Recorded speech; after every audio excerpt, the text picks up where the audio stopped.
नमस्कार। देश काल में आपका स्वागत है। मैं हूं मुकेश कुमार।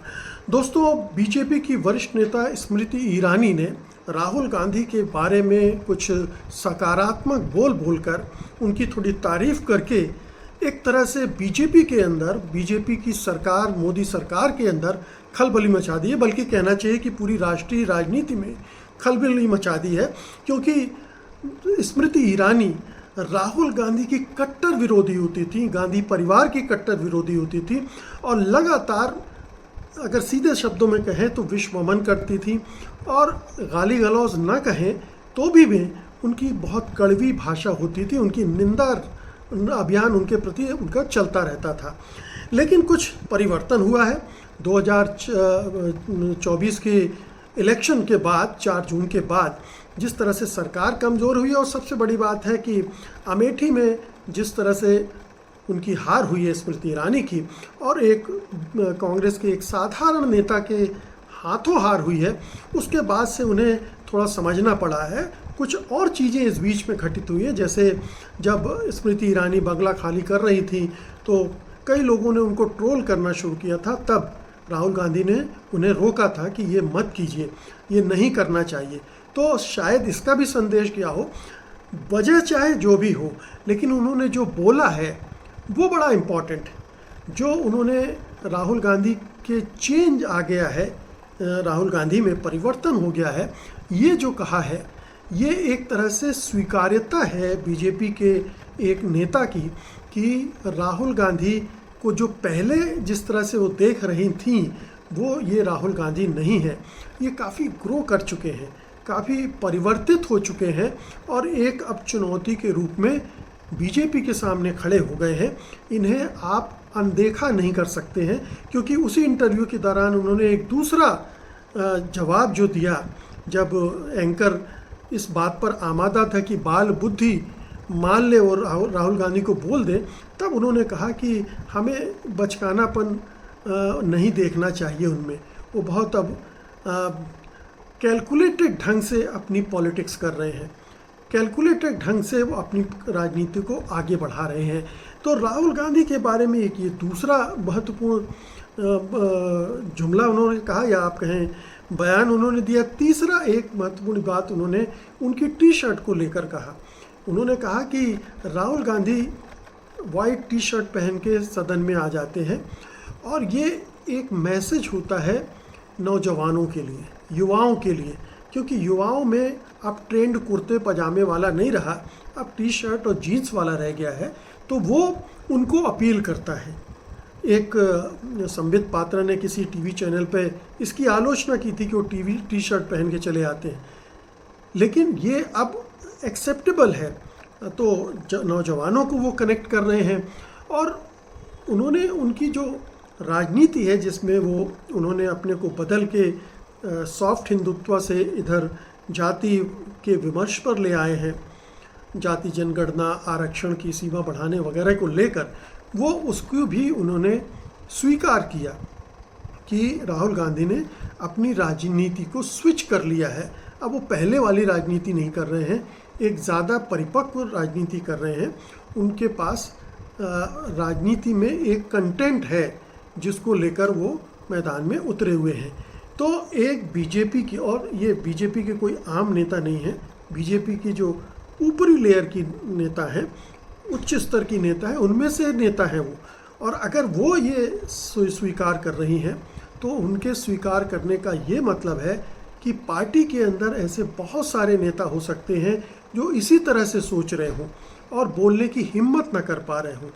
अब अगर स्मृति ईरानी ये कह रही हैं तो उनको हिम्मत मिल सकती है, उनको हौसला मिल सकता है, और हो सकता है कि आने वाले दिनों में आप देखें कि बीजेपी के अंदर से और भी बहुत सारे नेता इस तरह की बातें करने लगे हैं। यहाँ पर हमें आरएसएस प्रमुख भागवत को भी ध्यान में रखना चाहिए, जो बयान दिया था उन्होंने चुनाव नतीजे आने के बाद कि हमें अपने विरोधियों को या विपक्षियों को दुश्मन की तरह नहीं देखना चाहिए, और उन्होंने प्रतिपक्ष कहा था कि प्रतिपक्ष है।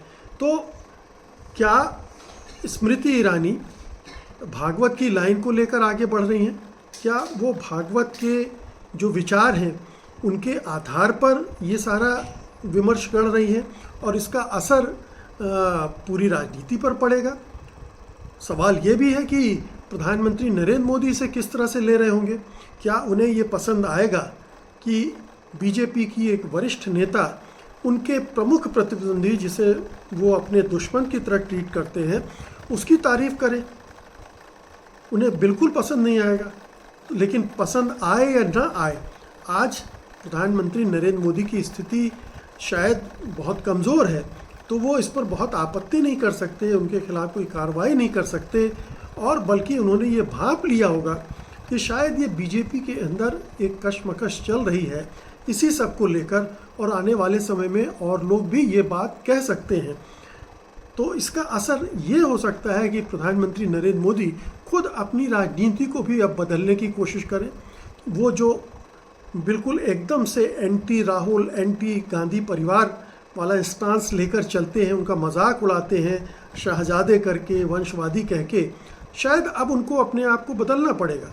क्योंकि ये जो एक स्मृति ईरानी ने कह दिया है, ये फैलेगा, पार्टी के अंदर फैलेगा, संघ परिवार के अंदर फैलेगा, और ये अगर ये कुछ ज़्यादा हो जाएगा। लेकिन जिस तरह से लाल कृष्ण आडवाणी ने जिन्ना के मज़ार पर मत्था टेका था, ये तकरीबन उसके आसपास की घटना है, जिसमें स्मृति ईरानी अपने मुख्य विपक्षी को, जिसको पता नहीं कितना गरियाया गया है उनकी पार्टी द्वारा, अभी भी किरण रिजिजू, अनुराग ठाकुर उन्हें बाल बुद्धि और तमाम तरह की चीज़ें कहते रहते हैं, इसके बावजूद अब चीज़ें बदल रही हैं। तो ये इसके बाद अब सोचना पड़ेगा दूसरे नेताओं को भी कि राहुल गांधी के बारे में बात करते समय किस तरह की भाषा की मर्यादा रखनी है, कौन सी लक्ष्मण रेखाएं हैं जिनको उन्हें नहीं लागना है। उन्होंने एक बार सेट कर दिया है, स्मृति ईरानी ने एक लाइन खींच दी है। अब राहुल गांधी के बारे में अगर कोई गाली गलौज करेगा तो स्मृति ईरानी के ये वाक्य उनको सुनाए जाएंगे कि आपकी पार्टी के नेता ने ये सब कहा है, क्या आप उनसे असहमत हैं?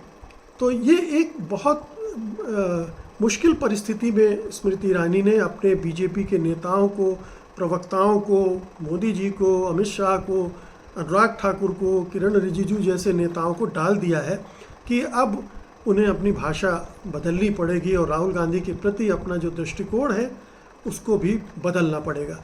इस लिहाज से भारतीय राजनीति का एक ये निर्णायक क्षण भी हो सकता है, यहाँ से एक टर्निंग पॉइंट भी आ सकता है मोदी की राजनीति में, बीजेपी की राजनीति में, संघ परिवार की राजनीति में, और इसका एडवांटेज कांग्रेस को मिलना तो तय है।